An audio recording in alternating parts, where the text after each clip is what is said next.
If a politician interfered with that procedure and killed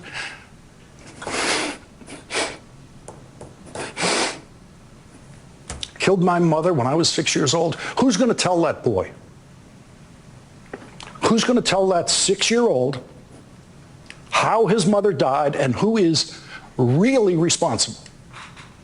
You need to watch this clip that went viral of MSNBC anchor Lawrence O'Donnell getting emotional on air talking about the Trump abortion bans. He tells a personal story from his life about his mom, and he points out how the choices made by George W. Bush and Donald Trump in particular are killing American citizens every single day. There's no time to waste. Make sure you leave a like, and let's jump right into this monologue that is going viral.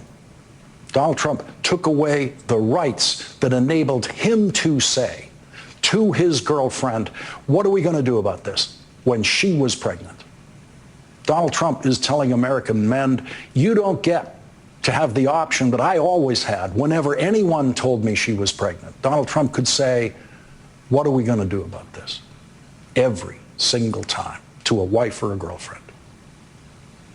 And now people are dying. Women are dying. The choices made by George W. Bush and Donald Trump are now killing people. ProPublica is now reporting about the death of a 28-year-old woman in Georgia who died because of what George W. Bush and Donald Trump did to her when they appointed those Supreme Court justices. Amber Nicole Thurman was a healthy 28-year-old medical assistant who was the mother of a 6-year-old boy.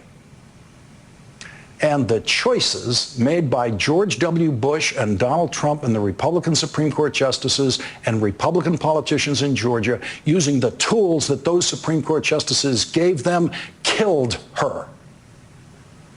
ProPublica reports, in her final hours, Amber Nicole Thurman suffered from a grave infection that her suburban Atlanta hospital was well equipped to treat. She'd taken abortion pills and encountered a rare complication. She had not expelled all of the fetal tissue from her body. She showed up at the Piedmont Henry Hospital in need of a routine procedure to clear it from her uterus called a dilation and curettage, or D&C. But just that summer, her state had made performing the procedure a felony, with few exceptions. George W. Bush, in his silent retirement in Texas, made that routine medical procedure a felony. Donald Trump is proud to noisily take credit for overturning Roe versus Wade and claiming that we all wanted that to happen, and he is pretending that he has no blood on his hands. Donald Trump is pretending that he had nothing to do with making a procedure, a routine medical procedure like a D&C, a felony. Amber Nicole Thurman would be alive tonight if the Supreme Court had not handed the 2000 presidential election to George W. Bush. Without George W. Bush's appointees to the Supreme Court, Amber Nicole Thurman would be alive tonight. There's more to the clip that I want to keep playing, but something else I want to highlight is that when Donald Trump says he wants to leave it up to the states, this is what the states end up doing. This is exactly what happens. So Trump is not taking a middle-of-the-road position when he says that. Back to Lawrence O'Donnell. She would be a healthy, happy mother of her young son, who was forced by George W. Bush and Donald Trump to attend his mother's funeral at age 6.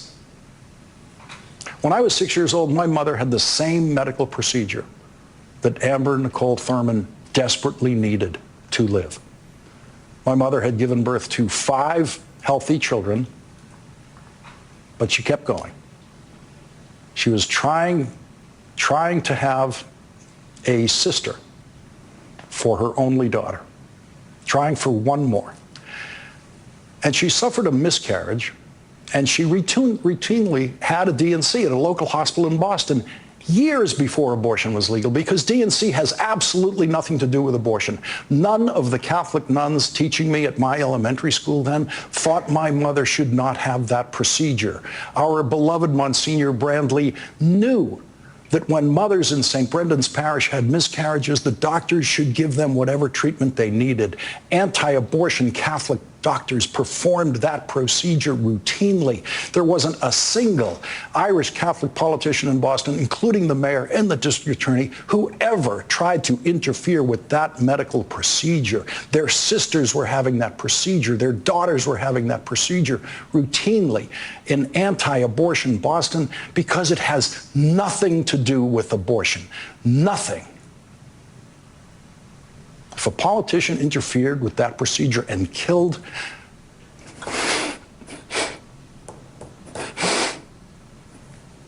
my mother when I was 6 years old, who's going to tell that boy?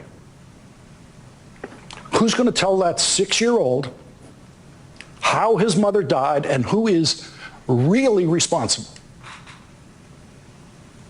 The D&C procedure was routine in many areas of the country long before abortion was legal. Outlawing that procedure is sheer madness, criminal madness, murderous madness. Outlawing the D&C procedure is as insane as outlawing in vitro fertilization, which anti-abortion Republicans want to do. IVF has nothing to do with abortion, but every Republican, every single one of them in the United States Senate today, except for two women Republican senators, they stood up, they voted against a bill to guarantee the legality of IVF in all 50 states. The bill required 60 votes to pass the Senate today. It got 51.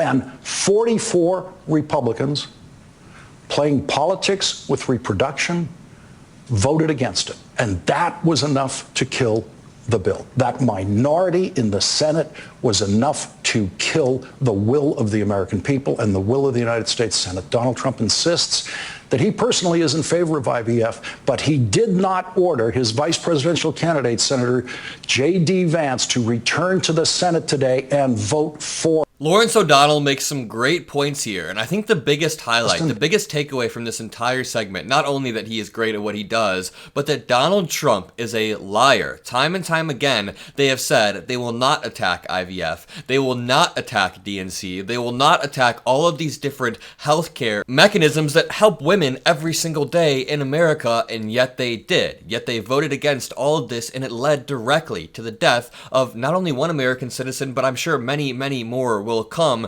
And Lawrence O'Donnell did a great job of connecting this back to a story that is very personal to him. When he began to tear up, I began to tear up. I'm sure all of you guys got emotional as well. And that is a situation that we find ourselves in America. In this upcoming election, in about 50 days, I believe it's 48 days from now, we will be voting on our basic, most fundamental rights. Especially you women out there, you are voting on your basic healthcare rights. Even the men out there, your healthcare is also at stake. My uncle relies on the Affordable Care Act, and he would have had that stripped away from him if it weren't for John McCain, basically. So my broader point is, right now is the time to mobilize for the sake of Amber Thurman, for the sake of Lawrence O'Donnell, for the sake of my uncle, and for all the Gen Zers out there that want to make sure our institutions are secured, for the sake of all of the people on the Affordable Care Act, all of the women over the next decade, over the next 50 years that will go through some sort of traumatic experience that just want healthcare to be accessible to them. It's that simple, and Republicans will never understand it. If you enjoyed this video, if you appreciate what I do, leave a like, comment a blue heart, hit that subscribe button, and have a great day. Peace out.